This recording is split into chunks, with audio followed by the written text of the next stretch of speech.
வணக்கம். என் பேர் பிரேம்குமார். ஐயா வணக்கம். என் பேர் பிரேம்குமார். எங்கள் அப்பா சாவுன்ற முடிவு எடுத்ததுக்கு காரணம் எங்கள் பெரியப்பா ராமசாமி தான். இதுக்கெல்லாம் காரணம் சொத்துன்றது 10-15 வருஷமாக கேட்டுட்டு தான் இருக்கார். எங்கள் அப்பா கேட்டுட்டு இருக்கும்போது இதோ தரேன் அதோ தரேன்னு சொல்லி ஏமாற்றினே தான் இருக்கான். அந்த சொத்து முடிக்கணும் இந்த சொத்து முடிக்கணும்னு சொல்லி ஏமாற்றினே இருக்கார். இப்போ கடந்த ஒரு 5 வருஷத்துக்கு முன்னாடி கேட்டார், அப்பயும் தரேன்னு சொன்னாங்க. அப்புறமா இப்போ லேட்டஸ்ட்டாக ஒரு மாதத்துக்கு முன்னாடி எல்லாரையும் கூட்டிகிட்டு போயிட்டு அவங்க வீட்டில் நின்று கேட்டதுக்கு, அப்பா உங்கள் சொத்து உங்களுக்கு தந்துடும்ப்பான்னு சொன்னாங்களே தவிர தரலை, எதுவும் எழுதியும் கொடுக்கல, எதுவும் பண்ணல. அதனால் எங்கள் அப்பா என்ன பண்ணாருனாக்கா, இதேமாதிரி சொல்கிறாங்கன்னு சொல்லிட்டு அவரும் எவ்வளோ ட்ரை பண்ணார். இதுமாதிரி எங்கள் சொத்துக்கு என்னப்பா என்ன ஆச்சு அன்பாக சொல்லி பார்த்தாரு, கோபமாக சொல்லி பார்த்தா, சண்டை கூட போட்டு பார்த்துட்டாரு. ஆனால் அவங்க சொத்து தர்ற மாதிரி தெரில, தரேன்னு சொல்கிறாங்களே தவிர தரலை. அதனால் எங்கள் அப்பா என்ன பண்ணார், ராமசாமி எங்கள் அண்ணன் ராமசாமின்ற பேரில் லெட்டர் எழுதி வச்சு எங்கள் அப்பா பூச்சி மருந்து குடிச்சிட்டாரு. பூச்சி மருந்து குடிச்சதால் எங்கள் அப்பா என்ன வச்சு ஸ்டான்லி மருத்துவமனையில் அட்மிட் பண்ணி எங்கள் அப்பாவை கேட்டாங்க, என்னப்பா உனக்கு என்ன ஏன் பிரச்சனை ஏன் இது மாதிரி பண்ணதுன்னு சொன்னதால் எங்ககிட்ட கூட சொல்லலை, போலீஸ்கிட்டையும் ப்ளஸ் ஜட்ஜிக்கிட்டேயும் தான் எங்கள் அப்பா உண்மையை சொல்லியிருக்காரு. எங்களுக்கே தெரியாது.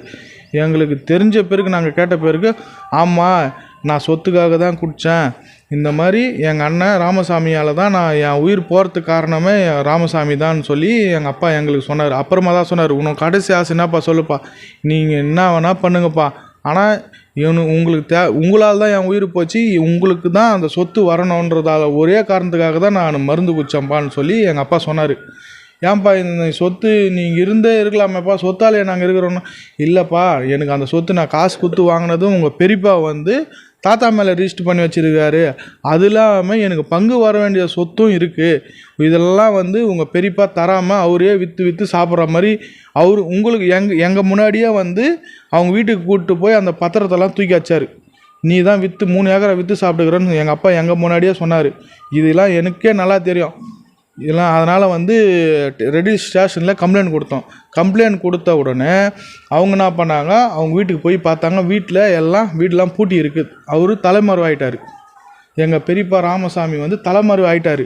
தலைமறைவு ஆனதால் அவங்க எங்களுக்கு ஃபோன் பண்ணி கேட்டாங்க, முதல்ல என்னப்பா என்ன நீங்கள் உயிரோடு இருக்கும்போதே நீங்கள் அந்த சொத்தை கொடுத்துருக்கலாமே, எங்கள் அப்பா செத்த பேருக்கு எதுக்கு இப்போ நீங்கள் ஃபோன் பண்ணி கேட்குறீங்கன்னு சொல்லி எங்கள் அக்கா சொல்லிச்சு. எங்கள் அக்கா கேட்டாங்க, எங்கள் அப்பா ஸ்டேட்டஸ் வச்சுருக்குங்க, ஏன்ப்பா என்ன, இல்லைக்கா நீங்கள் உயிரோடு இருக்கும்போது இது நீங்கள் பேசியிருக்கலாமே, செத்துட்டு பேருக்கு ஏன் பேசுகிறீங்கன்னு சொல்லி நான் பேசினேன். ஆனால் அதுக்குள்ளே எங்கள் அண்ணன் என்ன சொன்னால், ஆளே போயிட்டாங்க, இதுமாரி பேசினா வரப்போகுதுன்னு சொல்லி எங்கள் அண்ணன் சொல்லி வெஸ்ட்டா ஃபோனை கட் பண்ணிட்டாங்க. நானும் கட் பண்ணிட்டேன். காரணம்னா இது காரணமாக எங்கள் பெரியப்பா ராமசாமியை தேடி நான் ரெடில் ஸ்டேஷனில் கம்ப்ளைண்ட் கொடுத்தேன். கம்ப்ளைண்ட் கொடுத்ததால் அவர் தேடி அவங்க வீட்டுக்கு போனாங்க. அவங்க வீடு பூட்டி இருக்கிறதால மேலேயும் கீழேயும் பார்த்து எல்லா இடத்துலையும் பார்த்து அவங்கள ஃபோன் பண்ணதெல்லாம் அவங்க ஃபோனும் எடுக்கல, எதுவும் ஒரு நல்ல ரெஸ்பான்ஸும் இல்லை. அதனால் அவங்க என்ன பண்ணாங்கன்னாக்கா, போலீஸ் வலை வீசி தேடின்னு இருக்காங்க. இன்னமும் ஒரு நல்ல முடிவு அதுக்கு தெரியல. அவங்க தேடினே தான் இருக்காங்க. இவங்க தலைமறைவு ஆகிட்டாங்க. வீடெல்லாம் பூட்டிட்டு ஆள் காணாமல் போயிட்டாங்க.